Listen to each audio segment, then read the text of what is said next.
আসসালামু আলাইকুম, আপনাদের সবাইকে আমার রান্নাবিলাস চ্যানেলে আবার স্বাগতম। আজকে আমি আপনাদের তৈরি করে দেখাবো ঘরোয়া স্বাদে দেশি মুরগির ঝোল। এর জন্য প্রথমে একটি পাত্রে আমরা তেল গরম করে নিব।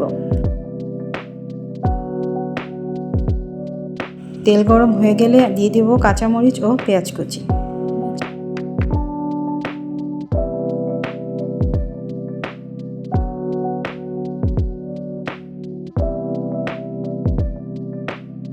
পেঁয়াজগুলো হালকা ভাজা হয়ে গেলে দিয়ে দিব গরম মশলা। এরপর পেঁয়াজগুলো আরেকটু ভেজে নিব। এরপর আমরা এখানে অ্যাড করব হলুদ গুঁড়া। আমি এখানে 2 চা চামচ হলুদ গুঁড়ো নিয়েছি।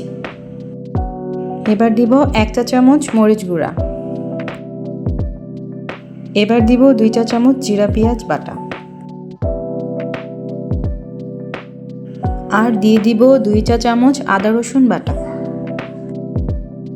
এবার দিয়ে দিব স্বাদমতো লবণ। মশলাগুলো ভালোভাবে নেড়েচেড়ে কষিয়ে নিব।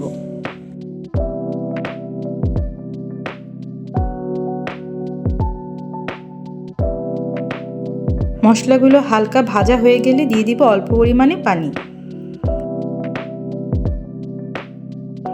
এবার মশলাটা ভালোভাবে কষিয়ে নিব।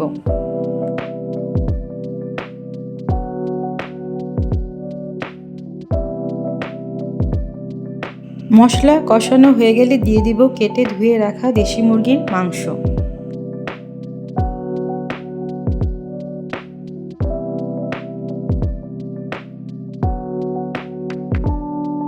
মাংসগুলো নেড়েচেড়ে মশলার সাথে ভালো করে মিশিয়ে নিব।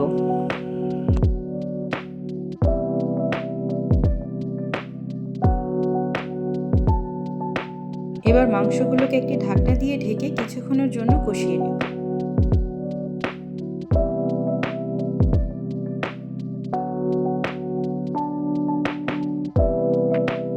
মাংসটা যত কষিয়ে নেবেন ততই এর মজা বাড়বে।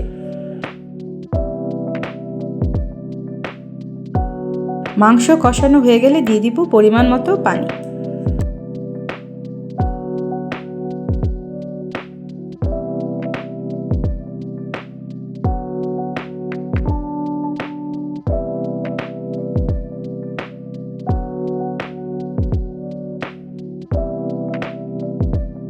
এবার মাংসটাকে আমরা 30 মিনিটের জন্য রান্না হতে দিব।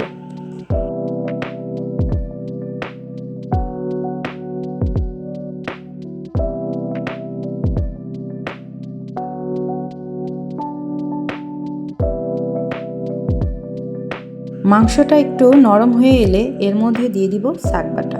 আপনারা যারা জানেন না শাক বাটা কি, তাদের সুবিধার্থে বলে দিচ্ছি। শাক বাটা হলো পেঁয়াজ, রসুন, চাল ও জিরা একসাথে ভেজে ব্লেন্ডার অথবা পাটায় বাটা তৈরি মশলা। এরপর দিয়ে দিব সামান্য পরিমাণ লবণ।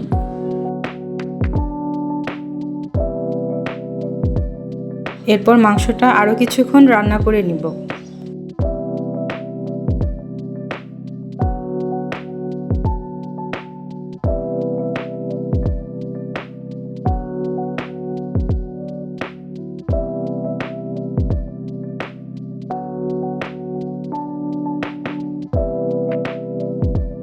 আমার রান্না শেষ। এবার মাংসটা বাটিতে তুলে নিব।